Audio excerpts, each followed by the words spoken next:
আমি অর্পিতা চক্রবর্তী। আমাদের সকলকে স্বাগত জানাই সাতকাহনে। আজকে তোমাদের দেখাবো লাউ চিংড়ি। খেতে তো খুব ভালো লাগে আর রান্নাটাও ঝটপট হয়ে যায়। তাহলে চলো শুরু করি।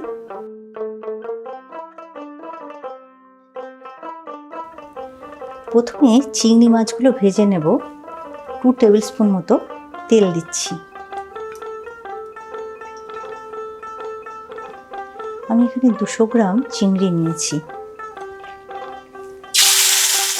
এর মধ্যে দিচ্ছি 1/2 টিস্পুন নুন, 1/4 টিস্পুন হলুদ।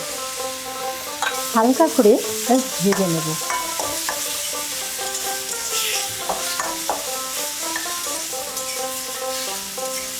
চিংড়িগুলো আমার ভাজা হয়ে গেছে, তুলে নিচ্ছি।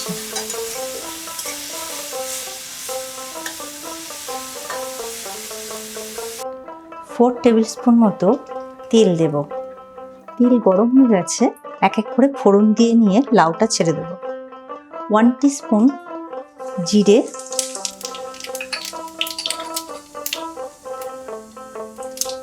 2 শুকনো লঙ্কা, 2 তেজপাতা।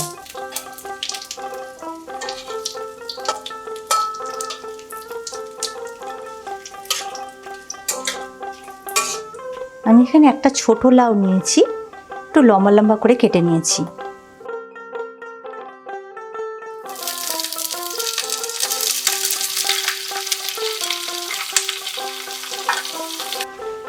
জল বেরিয়ে এসছে। এবার আমি আঁচ কমিয়ে ঢাকা দিয়ে মিনিট 5 রান্না হতে দেব। জলটা টেনে গেছে আর লাউ আমার প্রায় 3 ভাগ সেদ্ধ হয়ে গেছে। এবার এর মধ্যে আমি হলুদ, মিষ্টি আর চিংড়ি মাছগুলো দিয়ে দেবো। 1/2 টিস্পুন হলুদ, 1/2 টিস্পুন চিংড়ি মাছ দিয়ে একটু ভালো করে মিশিয়ে নেব।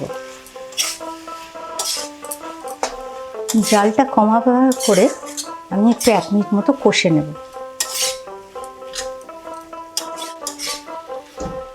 আমার লাউ চিংড়ি হয়ে গেছে, গ্যাস অফ করে দিচ্ছি। 2 চেরা কাঁচা লঙ্কা এর মধ্যে দিচ্ছি আর কয়েকটা গোটা লঙ্কা এর মধ্যে দিয়ে দিচ্ছি।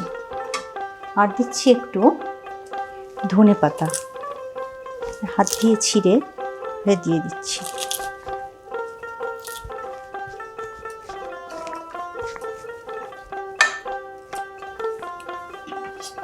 ঢাকা দিয়ে 5 মিনিট রেখে দেব, তারপরে পরিবেশন করব।